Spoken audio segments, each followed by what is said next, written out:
parents, girls and boys, very good morning. 大家早上好. Selamat pagi. Wanakkam. MOS, Gan Xiaohuang, SPS Rahayu, and our advisor Yo Wan Ling and I are very happy to join you this morning at Wan Pongo for the inaugural Bilingualism Carnival. We thank Ms. Teo Lei Lim, Ms. Li Hui Ling, Sir Wong Wei Kong and the staff from the SPH Media Group for creating this carnival. It's wonderful to see so many families here enjoying yourselves. Bilingualism is one of Singapore's most fundamental policies. The use of English connects us to each other in our multiracial society and to the world. At the same time, our mother tongue connects us to our values, culture, and heritage. The wisdom of our cultures is well captured in proverbs and idioms in our mother tongues. For instance, the well-known Chinese idiom Kong Rong Rang Li teaches the importance of love between siblings. Our Tamil Indian friends have the phrase Tantai Tai Pen, which emphasizes the value of filial piety. Indeed, as our Malay friends say, Kemana tumpah kuah kalau tak ke nasi. Gravy needs to go with rice, just as children are molded by the values of their parents. Language is a key medium for values to be passed on from one generation to the next. Research has also shown that bilingualism has many cognitive benefits. Studies show that bilingual children have greater mental agility and are better able to multitask and focus on complex tasks. There are even early findings that show that bilingualism may protect against dementia. So that should be a good night for SPH. To enable our children to fulfill their potential, we continue to support research in the science of learning, including bilingualism. Just as important, bilingualism equips us with the capacity to share, appreciate, and bring together different perspectives. In Singapore, English serves as the common medium for us to share insights from our respective cultures while learning from one another. This enables us to open our minds and build empathy. In a world where we are seeing more fragmentation, it is of great value for our young people to be able to bridge different languages, cultures, and perspectives. With Asia's economic growth and growing linkages to the world, Singapore seeks to be a global Asia node.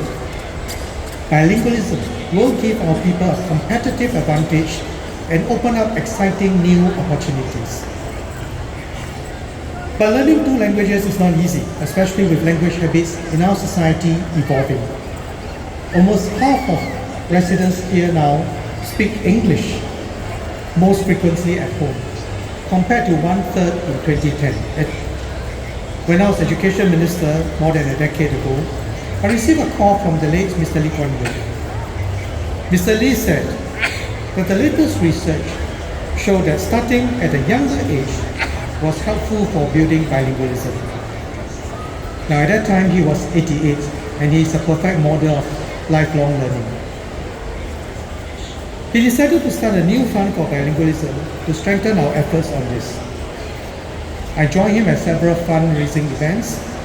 Mr. Lee himself contributed a substantial sum.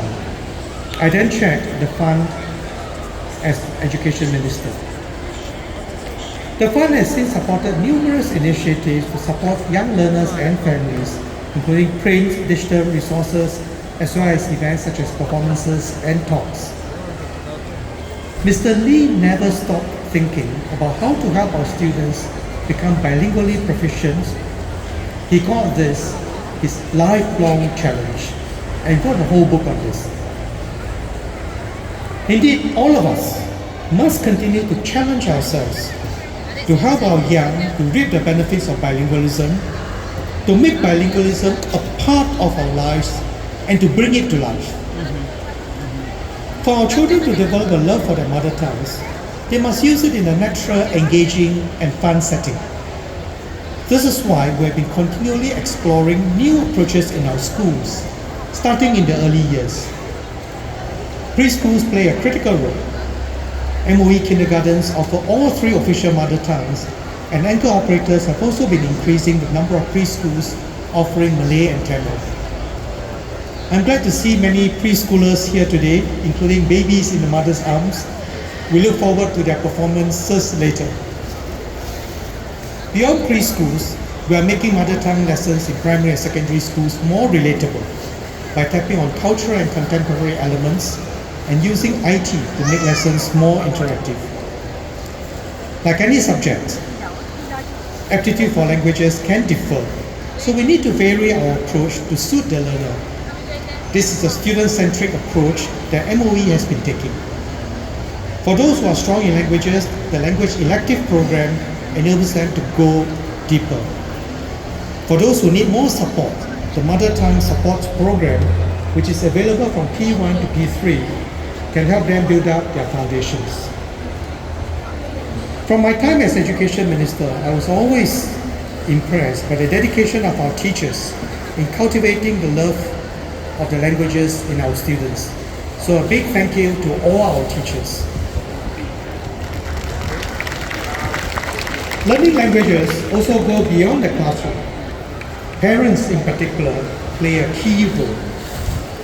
For parents who are able, I encourage you to speak your mother tongues with your children at home.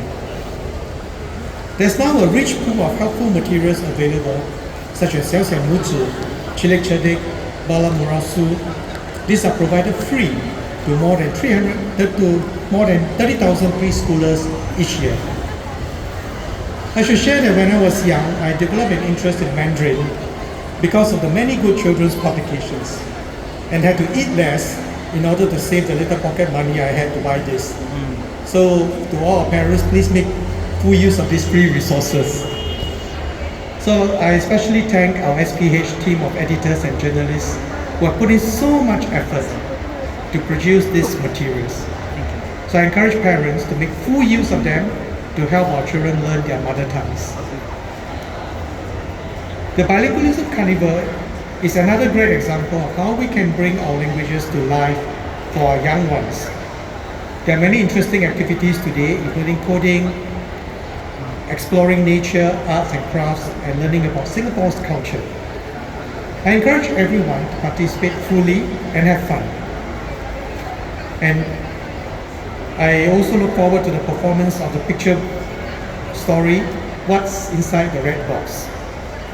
When Mr. Lee passed away 8 years ago, I wrote an essay about the red box he used to send documents between his home and office. So I look forward to the theatrical adaptations later. For me, the red box is a symbol of his lifelong dedication to making Singapore better in ways big and small.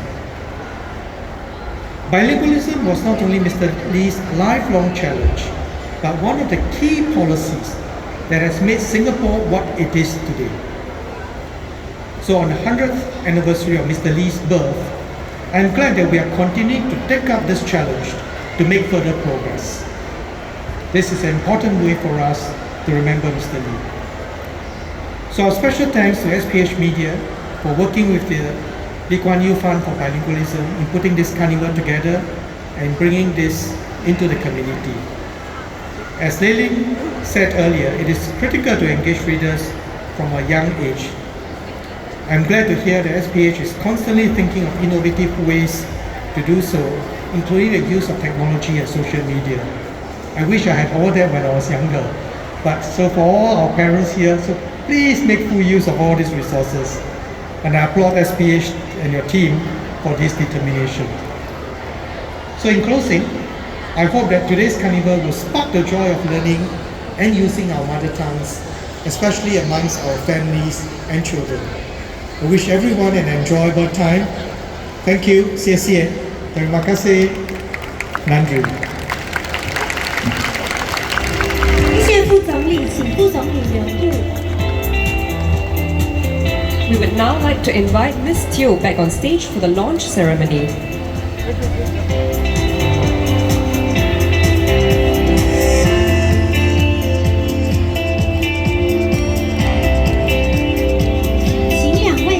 手放在屏幕的按钮上，然后听我们的口号形式。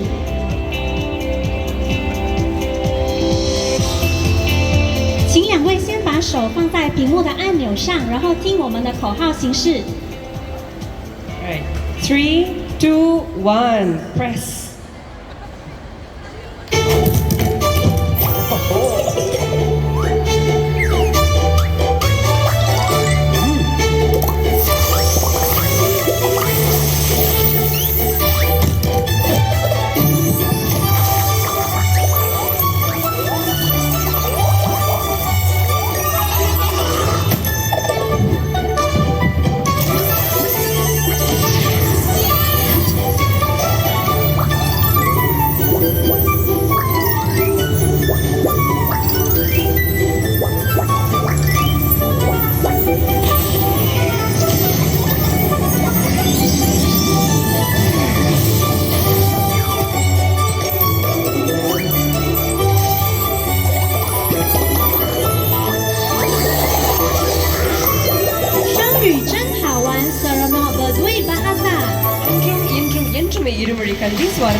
Yes, bilingualism is fun and that's how it should always be. Thank you DPM and Miss Yew. Please kindly return to your seats.